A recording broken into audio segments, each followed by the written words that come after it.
recently I closed a 130K deal just like that in a few messages. What do you think about using AI for understanding your spirituality? I've tested both GPT and Claude. Claude is good because it's more honest, it's more raw, it's not gonna hesitate to poke you and tell you the truth. And GPT sometimes is too yes man and comforting you in your ideas and stuff like that. So I see this mistake a lot in actually people who are starting in the business. They don't make money yet and they always, oh no, I want to do something that is like aligned with my passion. Bro, fucking make money first. Like, get out of your job or your like the shithole that you live in and just find a way to make money as soon as possible. What would you say you're most afraid of at the moment? I experienced death and how long you been in Bali? 5 years. Damn. What got you here in the beginning? The first time I came here was in 2018. When my ecom business took off, I was like, there's no way for me to go to stay in France. You know, I actually started to do online businesses to get out of France, you know. Mm-hmm. And a guy, he opened a villa for entrepreneurs in Bali. He wrote an article about it and I was like, this is where I want to live. So I messaged him, say, hey, do you have availability in your villa? Took a one-way ticket and just joined the villa. Yeah. And the rest is history. That's actually where in this villa that I met Ismail. So you're one of the OGs. Like I remember Cam was saying, "Oh, Flo is the OG. He's back. He's been back here from the very beginning. You've seen a lot of shit. I've seen before COVID. I've seen during COVID. I've seen after COVID. Yeah. So I've seen the whole evolution of Bali. So, do you start your current business here in Bali? No, I started when I was in Cambodia. Okay. Actually, no, I started in France. The first business, ecom, I started when I was in Cambodia, Mm-hmm. and then I kept going. So, do you want to give a little background about the current company you're running? Okay. And then we can go into like the background. So right now I have an agency where we help people who have different issues with different platforms. So work with lawyers and other people who can help recovering accounts and doing all that type of stuff, whether it's for Meta, for TikTok, YouTube, whatever. Like we have a lot of ways to solve things. Yeah. And people contact me. They call me the plug. Like, hey, we have an issue in the business. They just message me, hey, can you get this done? And I find a way to get things done, basically. Mm-hmm. Is it through your network, people you know that can help? Yeah, through my network. Yeah, it's like most of this business is through my network and the trust I've been building in ecom. And yeah, the knowledge the network I've been building since I started ecom back in 2017. Yeah. And is it both side networks? So your network for the people who are unblocking the accounts or doing the different... Yeah. And then also is it network for finding the people who have the blocked accounts? Yeah, exactly. Yeah. Okay. So basically people have the issue. I have people who can do the solutions. Yeah. And I'm in between. And it's all just through network, word of mouth? Yeah, and then I go to in-person events where I actually network. And I used to run ads at some point. But most of it's like referrals and word of mouth. And how are you, like, what's your approach to networking? You doing events? What are you saying about that? So you need to be at the right place with the right people, of course. And you need to I mean the way I hook people is through, I have a t-shirt that I wear at all these events where I state exactly what I do, and with a design that makes people laugh. And then it's like an ad, basically. It's like you need to hook people from the first few seconds from this, and I'm like, why not more people do it? Because everyone is telling me, bro, this t-shirt is a genius idea, and everyone and people like they recognize, oh yeah, you're the guy with the t-shirt, or when they talk about, oh yeah, Flo, the guy with the t-shirt. No way. You know. So they recognize me with this, so that's like the hook point, like of the ads. And then of course when they come talking to you, then that's when you need to hook them into what you're doing, and that's where the rest of your social skills. Damn. So you're literally wearing a billboard. Huh? You're wearing a billboard. Damn. And then just to hook the people, and once they start talking to me, it's about like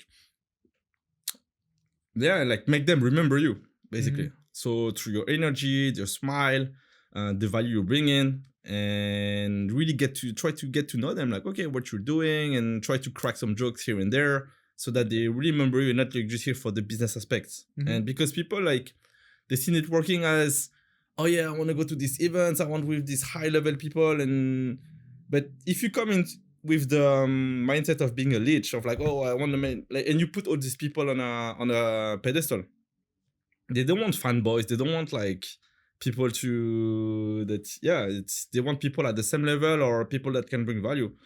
And actually, I have an interesting story from one of my friends who coached me back then was in the dating when I was deep into the dating stuff, and he's networking with like Dan Bilzerian and like the Tate and like super high level people in Poland, and he has no followers, nothing. And I was asking him like, what's the what do you think is the secret? And he told me that from the moment, because this guy is very masculine and he doesn't care about like if you're high level or if you're someone famous, whatever. He just sees you as you are.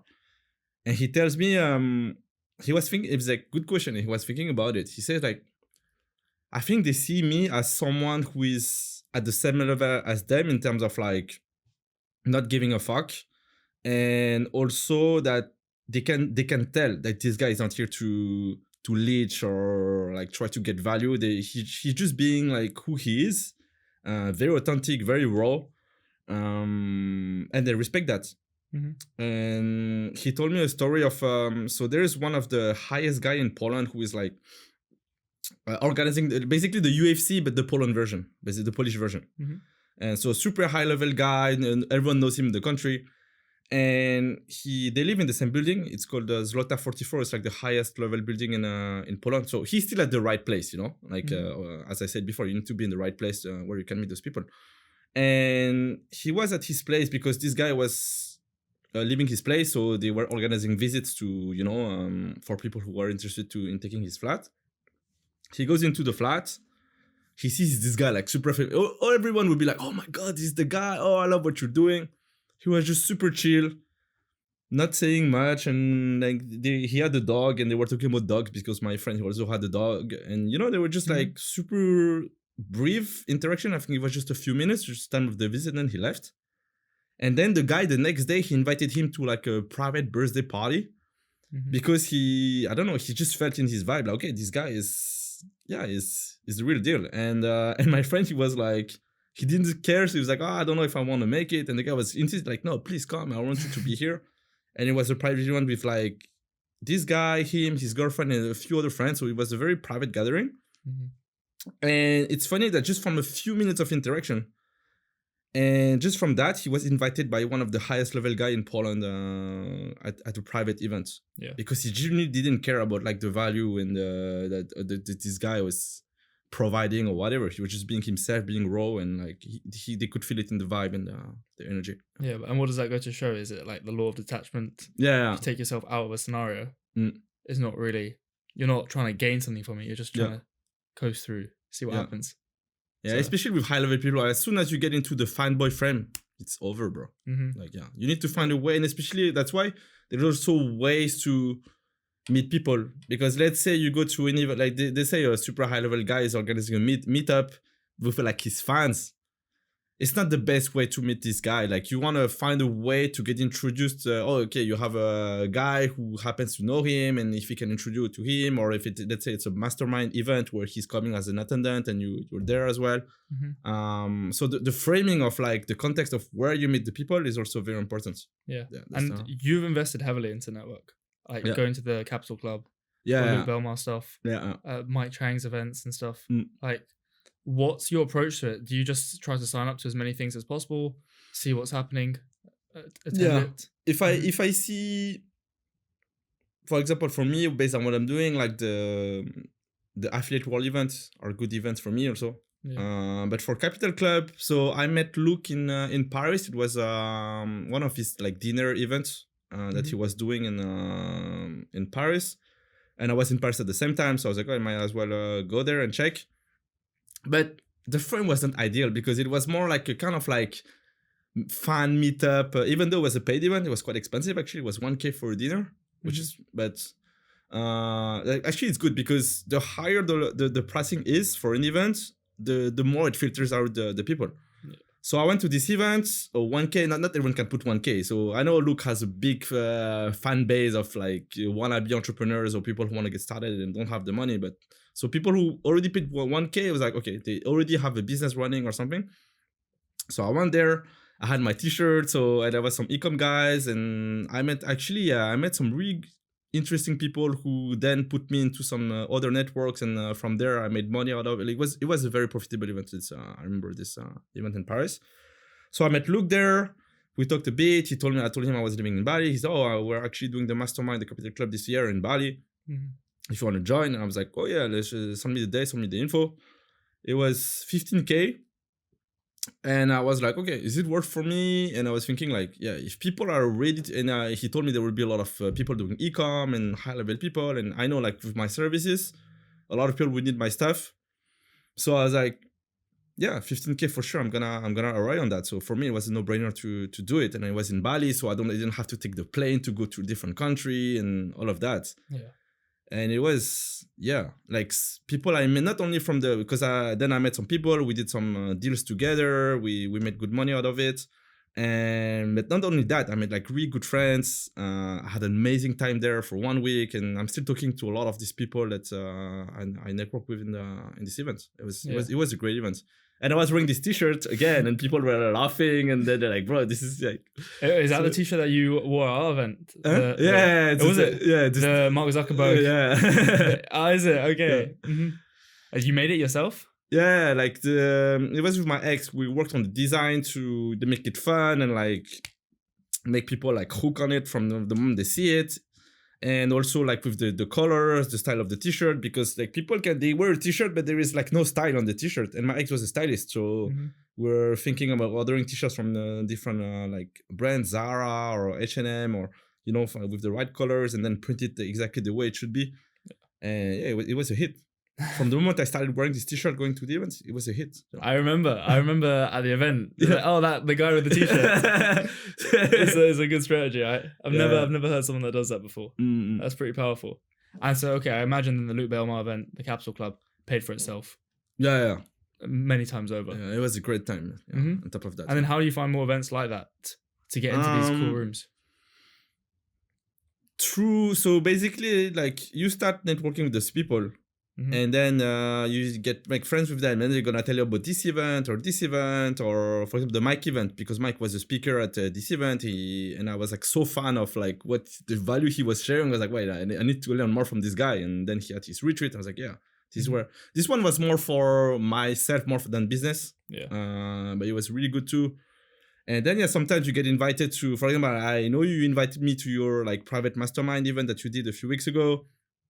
Or people they invite you to, like, because ECCO is a cool guy who bring value. They're gonna invite you to their private events or other cool events, and then you're gonna meet other people, and then they're gonna invite you to more events and so on and so forth. And then it's you to just filter out like, okay, I want to go to this event, or I don't want to go, and just pick the right event for what makes sense for you, what you're doing. And now, where's the company currently? So how much time do you actually have to dedicate to it? Is the main activity, the networking, that's the main activity, getting people? But also a lot of like clients come through referrals, because at some point people just need to know that I exist. That okay, he's the guy who can solve issues. So if they don't need the me at the moment, they're okay, I'm gonna get your contact just in case. And then sometimes they just send my numbers to someone, and then I have these people. Hey, I come from they tell me the name of a guy, and I have no idea who is this guy, because the people just know me as the guy who solves issues. So every single day, my WhatsApp, my Telegram is like booming, blowing up, and So right now I'm actually setting up an AI on because a lot of people like they give my personal number. So this only me have access, while whether the business Telegram and the business WhatsApp, I have my team also on it to answer to messages and all of that. But when people contact me on my personal, and now I hired someone to set up an AI, and he's gonna respond automatically so I don't have to just business messages. It's gonna filter out if it's a business message or not, and if it's a business message, it's gonna qualify the lead and all of that, so I don't have to do it. So that way I don't have to. We'll have even, because right now I need to work maybe 2-3 hours a day.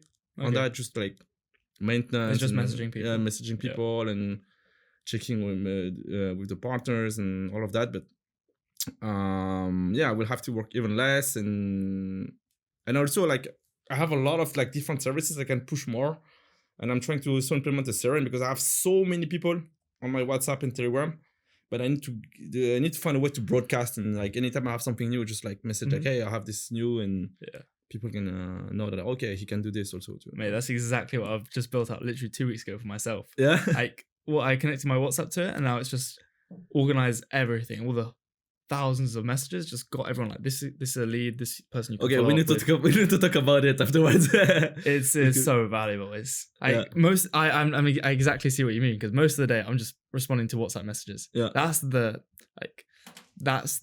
most time consuming part. And then if you don't respond to a message, it'll leak on to something else. Yeah. So yeah. And then like, for example, something we're doing now is like the Telegram whole bot system, where this big like affiliate marketing company in Poland, and they're losing a lot of leads just by not responding to it. They've got like 100 setters, and they've got like 8% reply or 8% conversion rates. Wow, that's low. Yeah, it's very low. And like if one of the actual founding members was doing it, they would get like 20-25%. Now, of course, with an AI system, it can be even better than the founding members. You can get voice notes, video notes, all of this kind of stuff. Like like increase their revenue dramatically. Yeah. So just like little systems like that, AI systems, it's powerful. And then that goes on to like, from our event we had maybe 2 weeks ago now, what were the AI takeaways from it? Was anything that was of value to you? Yeah, I can tell like there's so many things that you can optimize in your day-to-day business, like in terms of operations and the dashboard, and like creating a dashboard with like, okay, what's going on in the business today, like what in terms of the messages I got, because I hired an operation manager to do it on monday.com manually and stuff. But now I realized like, hey, Claude can actually do it automatically, you know? Yeah. And it would be but then I got sick after the event, so I didn't really have time to dive into it. But the next, like, I'm going back into a lock-in phase now, because we talk about it later, but I went deep into a spiritual like journey, and now like I feel like, okay, it's time now to lock in and implement better systems in the business to actually, because as you said, sometimes I'm just missing out on revenue because I get so many messages that I forget to respond, or I forget to follow up, or things like that. Yeah. And now I want to like set up in the right system so that I don't forget anything, because one lead can lead to a lot of, because like my services are quite high ticket, so one lead can lead to a lot of revenue, and just because I forget to respond, then I just miss it. Yeah. And so you're saying you're working about what, 3-4 hours a day now? Yeah. And is there plans to scale, or do you kind of want to take yourself out of the business and just live the Bali experience? I mean, right now, like I'm in a phase where I just want to scale, so, and I don't want to get too distracted with other things besides the gym. So just looking on the gym, mobility right now, because I feel my body is like needs to be more flexible, more mobile. Basically gym, mobility, and scaling the business as where it should be, because I realized I could make so much more money just with better systems. Yeah. So I want to focus on that in the next few weeks, months. And then, if I have free time, I want to maybe develop something else about maybe the spiritual aspect, because I went so deep, and people told me like, oh my God, you should share your stories. You should share like what you've been through, or even coach people on how to help them in their journey. Yeah. I'm like, maybe I think it's going to be very fulfilling, because what I'm doing right now is not the most fulfilling, but it's a good cash cow. It's, and I think to me, it's like, before you start getting into passion projects, you should have like a stable cash cow or business running that doesn't take so much of your time, so that then like you can take your time. You don't have the pressure of like the finance. Yeah. Because if you have the pressure of the money, I see this mistake a lot in actually people who are starting in the business, where they don't make money yet, and they always, oh no, I want to do something that is like aligned with my passion and all these things. Bro, fucking make money first. Like get out of your job or your like the shithole that you live in, and just find a way to make money as soon as possible. And as soon as the money is sorted, then you can get into the passion project. Exactly. Of these things. Yeah. And you need to have that cash flow business. Yeah. Every single person, even this is what I've done with my own company. I've got it running in the background. Now we can do the cool shit. Yeah, exactly. Every single successful business owner I've spoken to has a cash flow business, and then they can pursue their passion with whatever they want to do, save the world. Yeah. But everyone has that thing that just making the money, and they're fine with that. and then they can invest in something with much higher risks because they have the cash. Yeah, it's either you already have the cash flow business, or you made a lot of money from a different business, and then you have like time like to get into this new venture without the pressure of like, oh shit, I have only 3 months to make it work, otherwise my cash. Because it's like, I was saying that to a friend, cash is oxygen. If you don't have the cash, how can you breathe? Yeah. And then if you don't have it, that's all you're thinking about. Yeah, exactly. And then you cannot be creative into your passion projects. But then have you found, like, for example, when you have the cash flow in the background, whatever you do, because you're not dependent and you're not, this is what we speak about earlier. Detachment. Exactly. You're more detached. And therefore you make more. Yeah, exactly. Because you don't need to make the money and it just comes to you because whatever you're doing is actually valuable, you're providing value, and you're just making more cash in return because you don't care about the outcome. I think, do you see that in any other areas of life where you're not really cared about the outcome, you detach yourself? With women, the more you detach with women, the more like they're drawn into you. Because you're not in this like mindset, oh, I need to get this girl. It's like this scarcity mindset. When you're detached, that's when you like magically, like, especially, you know this famous thing where you're actually in a relationship with a girl, and then all the girls, they want you, and then because you're with your girl, you don't really care, and then when you're single, no girls want you. Exactly. Exactly. We've said this so many. This is actually how we met. We were at a dinner together, and we were comparing business to dating. And maybe that's another episode in itself, but we've like the lead generation systems and sales and maybe that was another conversation. That's another maybe paid conversation. But so okay. And then actually, how did we meet? What was the background? What did we first we met at the dancing through Arlene. That I know through Mike. So it's the networking. I know Mike through the business, and then I met Arlene at his retreat. Then you were at the bachata class, and she was there. And then I was like, oh, let me introduce you. I think she brought you there, right? Yeah, I brought her there. You brought her there for the first time. Yeah. And then she knew you. And then I didn't know. And then a few days later, we had dinner together.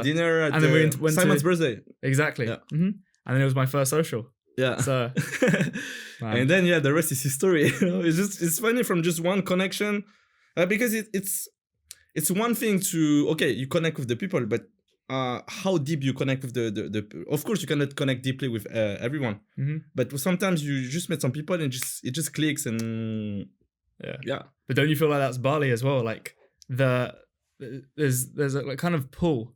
You're just meeting the same people, or meeting someone like, oh, I saw you here, and I see you here, and the next day I see you there, and it just keeps happening. It's like more touch points. It's like in sales. More touch points. It's like, okay. 7 hours of content before they convert. So, but yeah, businesses are very similar to a lot of other things.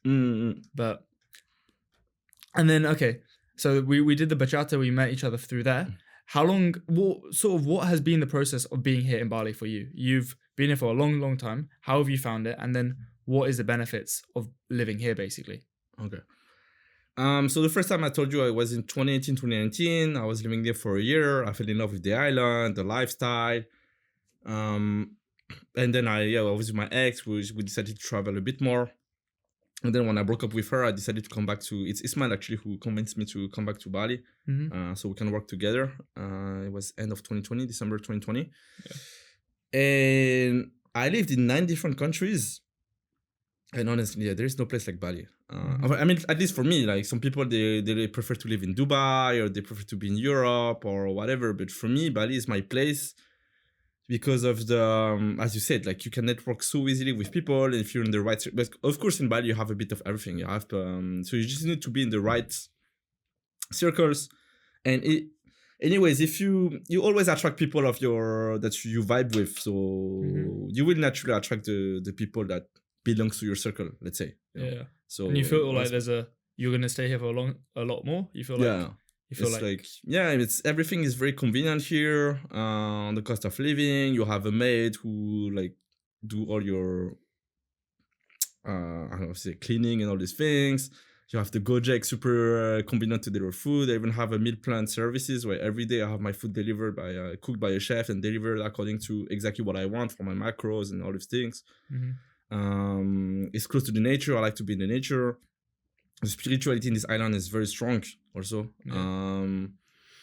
for me, it's my smile. I could see myself long term, but that's just me. I know it's not for everyone. I see it. I see, like, when I think of Bali, I'm like, all of the stuff aligns with flow. It's like, everything's got there. And then, okay, I'd love to delve in a little bit more into the spiritual side of stuff. Yeah. So what is sort of your background there?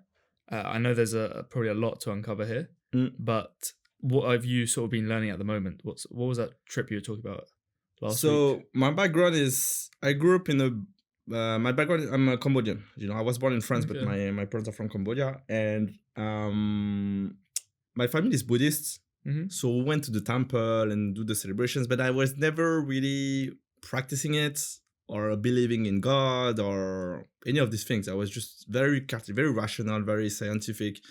And also in my studies, I studied science. Mm-hmm. So I was very, can you say in English, Cartesian? In French, we say Cartesian. It means like when someone is very like rational thinking and there is no... Is it what, like Cartesian coordinates? Huh? You know how to Cartesian coordinates? Yeah? Like mathematical thing. Yeah, like really, yeah. Maybe it's the same. But that's, I don't know. In French, we say it Cartesian when someone is like that. Yeah. And I was never... But I was always curious and open in general. Mm-hmm. To me, it just didn't make sense and I never really dived into it. And it's funny because I had this conversation with my brother who is spiritual since it's been like 10, 12 years. And he also has this very solid scientific background. Mm-hmm. And when we had the deepest conversation we had was 6 months ago. And we're talking about God and all these things and philosophy and all these things. And I told him, like, why you didn't tell me about all these things before? It's like, because you couldn't understand. Mm-hmm. Like he said to me, you were just an autistic guy who was just focused on like, just like making money, getting girls and like very, and he was super already deep into meditation and all these things. So I came with this background and everything changed when I met my ex-girlfriend. Actually, it's a funny story. I met her 2 days ago at a party. I haven't seen her for 4 years. And I just bumped into her and That's she was Bali. Yeah. And she was the start of everything where like she got me into open up my mind into different things. And actually I did mushrooms with her for the first time in my life. Mm-hmm. And then boom, that's when everything changed.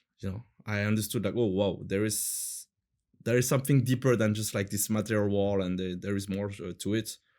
And then we also did the Bufo Alvarius 5-MeO-DMT together. Mm-hmm. And that was like, that was a revelation. I was like, okay, now I get it. Mm-hmm. All this cosmic stuff and everything.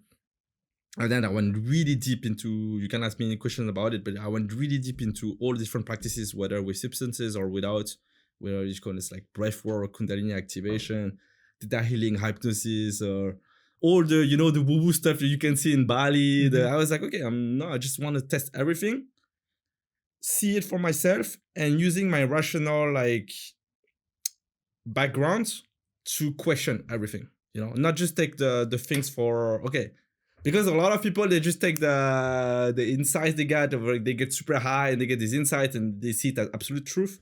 No, when you come back to the real world after you got high, okay, question like the insights you got. Does it make sense? Does it make sense? How do you apply it to your real life? How do you actually integrate those experiences into your real life? Because if you get those in download, it's like I see if you take some psychedelics like the Bufo or 5-MeO-DMT or something else, it's like you take a consultation call with God. Mm-hmm. He's gonna give you a lot of insights and things of how do you move your life forward. But then how do you actually take actions to implement this in your daily life? Yeah. That's when you actually integrate the experience and I'm coming back to simplicity after going like super high into all these things. Now I'm coming back to simplicity. It's a full circle. Well, okay, let's back. Last week you were in Ubud, right? Yeah. And you were doing Kundalini or learning how to do Kundalini. Yeah, so it was Kundalini activation process. Mm-hmm. It's my friend Cyril organizing. Like it's actually called Yatra Kundalini activation. Yeah. And it's a practice I've tried for the first time 4 years ago. She got me into it and I tried. I was like, oh, I got a lot of benefit from it. Yeah. My well-being, the libido, it's actually, if you want to change your sex life, try it. Like it's, as a guy or send your girlfriend to do it, it's going to be very beneficial for that. And yeah, and I unlocked this ability to activate people and like channel the energy. And it can sound very woo-woo for people who are gonna watch it now, but basically, like, yeah, like making your, like, because you have what we call your vital energy that is called Kundalini or prana in your body, and you can learn how to circulate it, make it circulate in your body, and that can bring a lot of different benefits.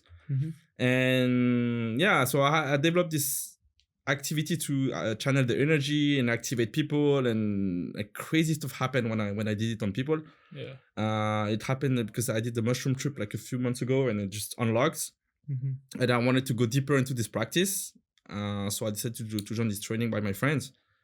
And wow, that was powerful, you know. And yeah, it's gonna. I'm really curious to see how. And maybe, you know, like I'm telling you, like, because right now I'm focused on the agency scaling it, but we're looking for a passion project that I can like scale further. That could be the next passion project into it. Yeah. Because I can see how it can change life, the emotional release it can bring to people, and it bring to me also. And I'm like, yeah, that's something I can. Yeah. No, I remember the first time you were saying we were at dinner with some people about Kundalini. And I was like thinking, what the hell? I've only seen stuff. I no way it's real, where you're making someone shake or getting this powerful energy coming from it. Yeah. And then I'm trying it yourself, and I never thought it would work. I went into it with an open mind, and then you start. To be honest, I didn't have the crazy reactions, but you feel something completely different. You feel like you feel energy. You feel it inside, yeah. You do, yeah. You really do. And I'm always going to it with an open mind, but I never thought it would actually be how it's portrayed. Yeah. And I can completely see.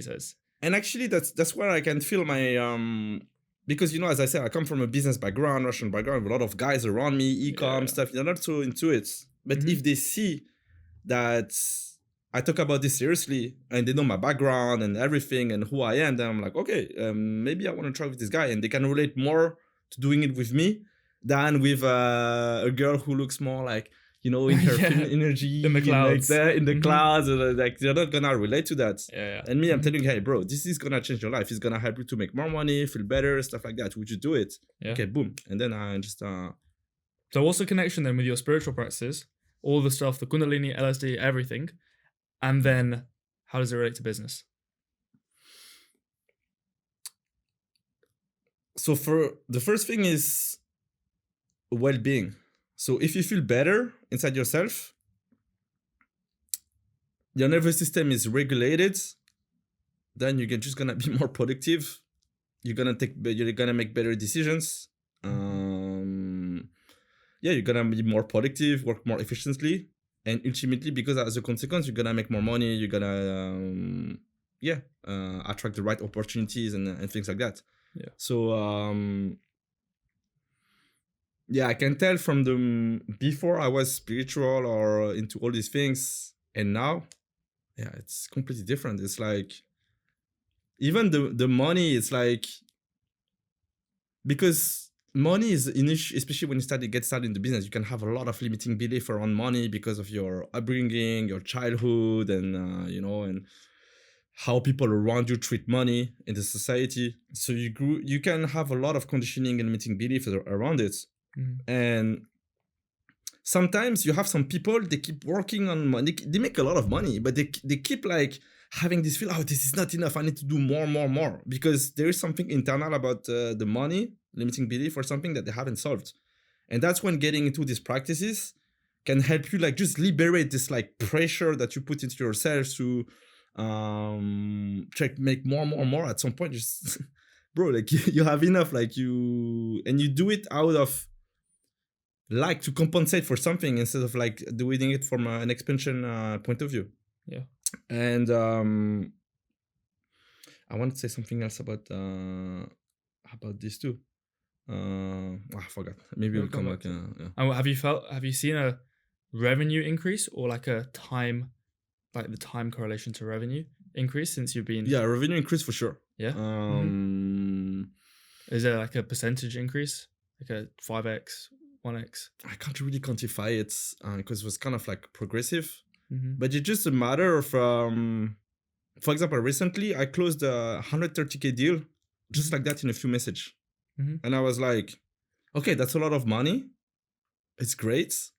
But I feel like, wow, I feel like gratitude for it. Like, okay, this is nice. Like, I'm happy about it. But I was like, wow, no, like not putting this into a bit, like more like, okay, yeah, this is normal. Like, I'm able to close this type of deal. And when you make it like this, your new reality, then you're going to attract more opportunities like this, you know? Because it's your new reality. It's like nothing special, or of course you have to not make it like it's nothing, but make it like, okay, be grateful for it. Don't like how do you say in English when you undervalue it? But yeah, be grateful for it, but consider it's like your new reality. And just like that, you just like, how do you say, keep breaking new records. You know, and then those new records become your new reality. It's the same, you know, in e-com when you get started, the first thing is like making 1K a day. And when you start to make this new, you break this thing for the first time, then it just becomes easier and easier. You know, it's like the it's the 4 miles record. I don't remember if it was in running or swimming. Oh yeah. Where someone like this record was unbeaten for forever, and then someone broke it, and people saw it was possible, and then they were like, oh wow, and then in the next few months 8 people broke the records. You know? So yeah, it's all about mindsets. Like your internal and how you feel internally is gonna reflect on the external.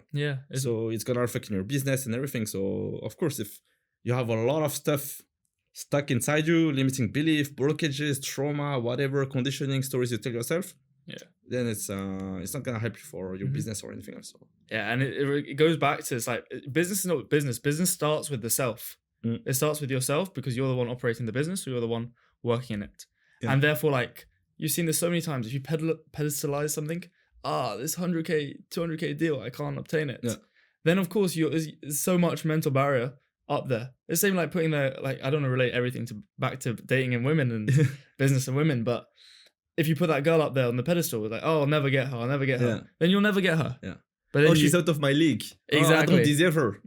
It's gonna reflect in your... Yeah, of course you're not gonna get her, because it's your limiting beliefs putting it onto it. And I guess, so would you say then it's the spiritual stuff, the Kundalini, everything you've been working on basically just helps develop you as a person, and therefore that person or personality has the traits which then attracts a large amount of wealth or big business? Definitely. So yeah, I would recommend anyone to... I think a good place to start is reading the book Reality Transurfing. From Vadim Zeland. A lot of high-level people, they actually recommend it. It can be heavy to read at first. Sometimes it can feel a bit woo-woo or esoteric. But once you get the... the core of it, you understand how it can replace everything that happens in your business, in your life. And you realize that he has this concept of like inner importance and outer importance. It's like when you put too much importance into something, as you say, like then you're not gonna be it's gonna create what he called excess potential into it, and then he called it the law of balance force are gonna come to like balance it out, because you created too much excess potential into a situation that you know didn't it's not gonna work out. So. That's one of the most interesting books I've read. You read it too? Like 3, 4. I'm actually listening to it like for the 3rd, 4th time now. And every single time I've listened or read it or listened to it, it's a whole new game. It's like you're reading a whole new book. You're like, that makes sense from over there. It's to be honest, all the successful people I've spoken to have some kind of connection to that book.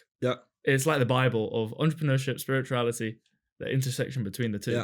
It's I like, because the framework is very concrete and what I like to do, for example, is with the AI, whether it's GPT or Claude, you can say, okay, based on the principles of reality transurfing, this is the situation that happened in my life, and can you like break it down, and then you can have like some kind of clarity of what happened to your life and why it didn't work out or why it worked out.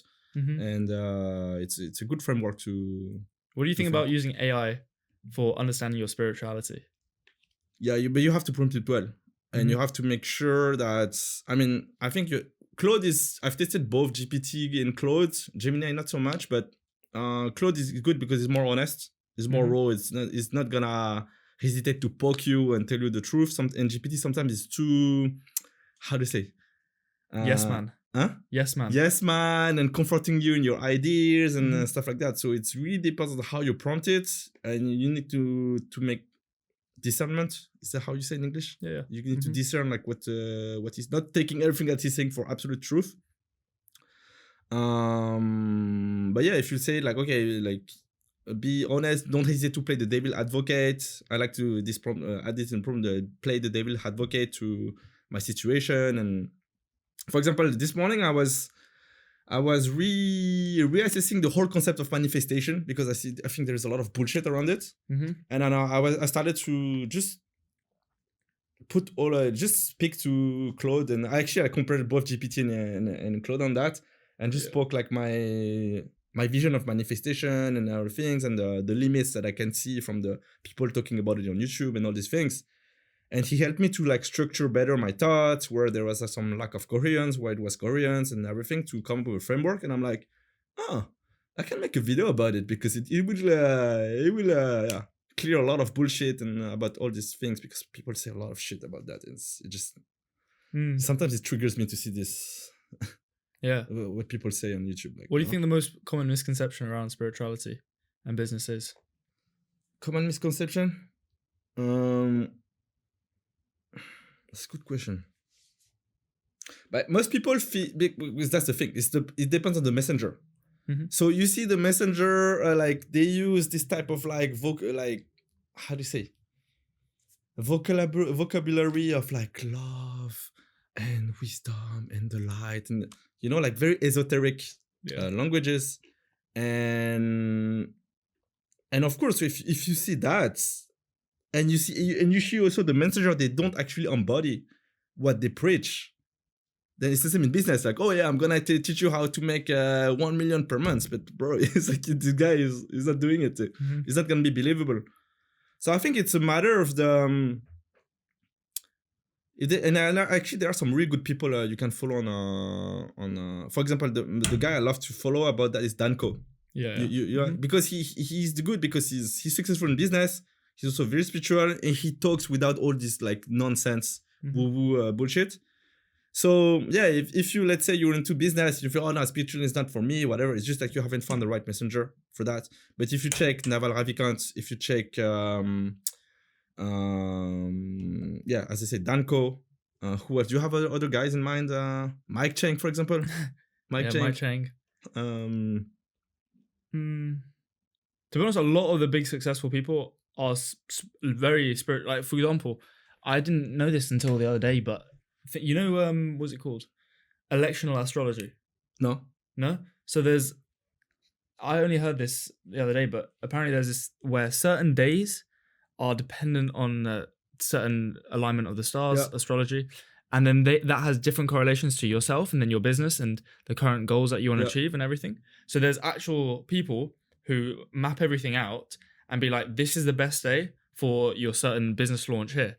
And all of these big companies, Microsoft, Google, even Iman Ghazi, Hormozi's launches, all of these launches are timed on astrological special days. And it's so crazy. People or companies will actually delay the launch of their product or delay the launch of an iPhone or whatever, so it aligns on that specific day by months or whatever. So it's on that specific day. And then they feel like all of these successful people are talking about it, and like no one knows about it secretly. What's the name you said? Electional astrology. Okay. Check it out. I'll look into it. I've barely just got into it. But there's specific readers that will tell you, based on your scenario, this is the best day to launch it. And now, of course, it can be seen as woo-woo, or it can be seen from the bird's eye perspective, being like, okay, probably it will improve my odds because of, first of all, maybe a placebo effect. I think I'll probably do better, therefore I probably will do better. Or it's also the spiritual stuff, that energy probably coming into that day and making it a better product. If it works, it works. Yeah, exactly. As long as you make more money from it, then just do it. Exactly. Yeah. So any other like business advice that not many people know that are spiritual or have some kind of deeper, could be disguised as woo-woo, which people should look into? I'd say most of the problem you have in your business or in your personal life comes down to your childhood. and you really need to dive deep. And a lot of people feel uncomfortable to do it. They don't want. Oh no, I don't want to go there. What are you doing with a therapist, with the breath work, the Kundalini or psychedelics, whatever the way works for you? As long as you haven't dived deep into yourself, you cannot get into like the best version of yourself. Because if you don't fix the shit from the past that's been like in you for years and building up and all these things, you're never gonna go to the next level. And people don't realize that. I mean, you can see it. For example, let's say you attract the same type of relationship all the time in your life, like the same patterns and or the same type of woman, and I want to have this like different type of relationship, a different woman, like. But do you actually have did you actually do the work to attract this type of person in your life? Yeah. And if you look down into your childhoods, sometimes it can be very uncomfortable. Then it's gonna be it's gonna be uncomfortable. It's gonna hit your ego. But once you're able to see clearly like your ego, how it was built, the identity you built, the stories you tell yourself, and you're able to completely deconstruct everything, all the conditioning, everything, that's when you're gonna go to the next level. Yeah. And how do you do that? Through self-reflection? Self-reflection, of course, like you can do self-reflection but the thing is, self-reflection is through the minds. And sometimes a lot of things are stored in your body. And that's why you need the somatic practices through breath work, the Kundalini, or even the psychedelics can get you into release stuff that are stuck in your body. Because sometimes logically what you need to do. You need to, I need to do this. Oh yeah. But you're still stuck in the same pattern again and again. Because just some stuff are stuck in your body or in you for so many years. Yeah. And you need something powerful to just do it, I know psychedelics is not for everyone, and I don't recommend it to do it. And of course, if you have any history of schizophrenia, bipolarity, or you should consult someone to see if it's safe for you. But to me, that was the biggest game changer. Yeah. Because it's just like completely shut down your ego and it just show you whatever truth you need to see. Sometimes it's very dark. Ayahuasca, for example, was not nice, but it was so life-changing. And you hear even Sam Altman, he did ayahuasca, and he said if without ayahuasca there will be no ChatGPT. Yeah.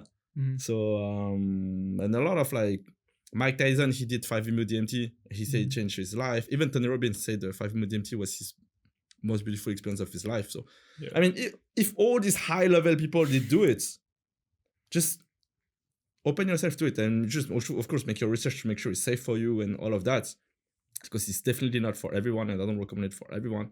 But if you feel curious and open to it, you feel the call, and you look, okay, it's going to be safe for me, give it a try and see for yourself. If all these high-level people are doing it, and then all the unsuccessful people are saying it's woo-woo. Yeah, it's bullshit, it's drugs. It's, Don't do it. It's not. It's all the spiritual woo-woo stuff. Yeah. What does that go to show? Is there's that layer of, there's that clear differentiator. It's like, you see, when you put sand in a glass and it settles down to the bottom, and then so the successful people are rising, and then you can filter out who's not by the way their beliefs are and by what they're not doing because of those limiting beliefs, and therefore that equates to the success level of them. Yeah. So it's the level of consciousness, there's, you can check it out. The scale of consciousness from what's his name? Hawkins. Yeah. You've seen it? Yeah. And you can see the lowest is the shame, the anger, and all these things. And you see all these people who are angry in their life and stuff. They don't make fucking money. They're just in their, their NPC life, and they're just not trying to be condescending or whatever, but they just. Exactly. And actually, the podcast we just literally had before this, the guy made an interesting point where the word fear is mentioned in the Bible a few hundred times. Don't be afraid. Don't be afraid. Don't be afraid. And if you look at the map of consciousness, fear is one of the key rotting lower factors. Therefore, you have to break past all of this kind of stuff, the anger, the small-minded, closed-minded beliefs, to actually transcend reality transurfing. But to everyone their own journey, It's not everyone is meant to rise their consciousness to the highest level, and that's why you have so many people who are broke or stay in their patterns, and you have actually a few people who actually made something exceptional in their life. So yeah, to everyone has their own journey, and not everyone start from the same points. I was kind of lucky because I had a good childhood, like with a lot of love. Of course, I had some traumas and things like that, and things that didn't work out. Everything was not perfect, but overall, I had a very loving family, and I grew up not lacking of anything. Yeah. And I hear stories of friends, like from their story of Isma or their friends, like they went through so much shit, and they had to work themselves up to where they are today. And yeah, I have mad respect for that. Yeah. But yeah, I feel like you've also gone through many lifetimes.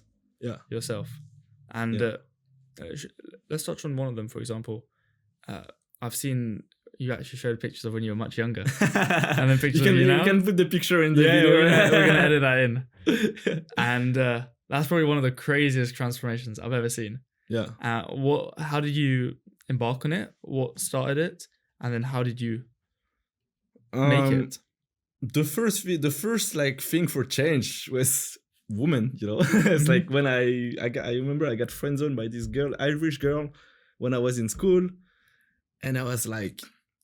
Okay, and I was getting friends, and nothing was working in terms of women for me. I was like, there should be a way, So I started to Google how to get women, how to be more confident, all of these things. And I discovered the pickup community, the book, The Game, and I started to read all of that. And I was like, wow, okay, there is actually a way to work on yourself and develop yourself.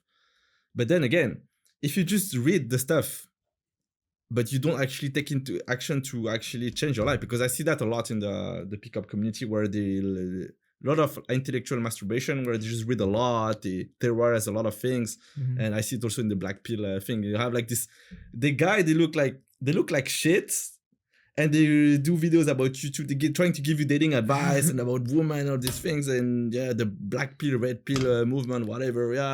Yeah, you should go on your own way, focus yourself, king, whatever. I'm like, yeah, but it's just, you need to how to say, practice what you preach, And so I went down into the rabbit hole of like, the first thing I did actually was just go into I think I told you this story where, so I discovered the pickup community. I was reading a lot and all these things, and I was like, okay, now it's time to take action. Yeah. And I remember I was in an internship in Paris, and after I finished work for 2 hours every single day, I was in the streets to approach women and get rid of my fear of approach, rejection, and just trying to, talk to strangers. And I think that's like the best school you can, for social skills, that's the best school you can, for that, because it really teaches you a lot about like rejection, your overcoming your fear, your ego is telling you like, no, don't go, it's not safe. And you just like push through it. And after that, it translates to everything in the business, in your life, and everything. Because if you can approach women in any circumstances, even I was challenging myself, okay, there's a group of 5 women, and I would just go in there and like get them to like, enter them there, and they would like love that I approach them, and get the number of the hottest one, and all these things. And then you start building good beliefs about yourself. Oh, I'm able to do this, and you just compound more positive beliefs and results that you get into who you are, because eventually success is all about it's just compound effect of everything you've done before. That's it. And don't you feel like all those compounding wins, it can be like a small win, okay, she gave me her number, or no, I got a rejection, but I'm gonna go to the next one. That's also like a massive dopamine boost. And then it's like that makes you want to do more, and that makes you want to do more, instead of just going to that end goal. Like those little steps to take you there. And then that can translate to business. Like, of course. We actually used to do cold approach, but not for women, but for actual business clients. We'd go to these big events in London, and we'd walk through all of the stalls. I will speak to all of the business owners and exactly cold approach. Literally exactly cold approach, but just for business clients. Let's book a meeting. Oh, what's your number? Let's get a meeting booked for Thursday. Or let's get coffee. You need to hook them very quickly from the first few seconds, because you're a stranger. So you need to, they need to see I need to get a t-shirt proposition, and that's what I've learned. This is me and some crazy t-shirt. But it's and I think most people here, especially now with the Ooh, I have a cramp now. Social media thing, like people getting dumb and lazier because they're scrolling social media, and they are less and less inclined to get out of their comfort zone and challenge themselves with this type of thing. You know. Yeah. And then you see, oh, they're free. Like, okay, if I talk bad to a girl, the girl's gonna record me, put me in social media, and people are gonna talk shit about me. Just do it, bro. Face the fear. Yeah, face the fear. What would you say you're most afraid of at the moment? At the moment, that's a good question, because I feel like the ayahuasca completely like erased the biggest fear I would have around death, around losing my loved ones. No, I'm just like, okay, life happens, just trust the process, keep doing what you keep doing what you're doing in the best way. Like, try to be as aligned as possible in everything that you're doing, even the small boring actions. That's where the magic is. Yeah, doing the small boring daily actions that are aligned with who you want to be, your higher self. It's gonna be good. But yeah, before I remember I had the biggest fear was to lose my mom. Now I'm like, okay, if it happens, it's gonna hurt, of course, but what's the point to fear about it? It is gonna happen eventually. You know, even fear of death. Like when through 5-meo DMT, I experienced death, and when I came back from it completely changed my perspective of death. Like, okay, no, I know what it is, and if it happens, it's gonna happen one day. If it happens tomorrow, then be it. You know, that's it, and just keep living. And actually, like, when people talk about God's plan, the insight I had recently is just do everything in your life on a daily basis that is as aligned as possible, and you should feel it inside yourself that it's aligned. Like you feel like you love what you're doing, and it's like, yeah, it's aligned. Even if it sucks sometimes. For example, dancing. Sometimes dancing sucks because it's difficult, it's hard, it's tough.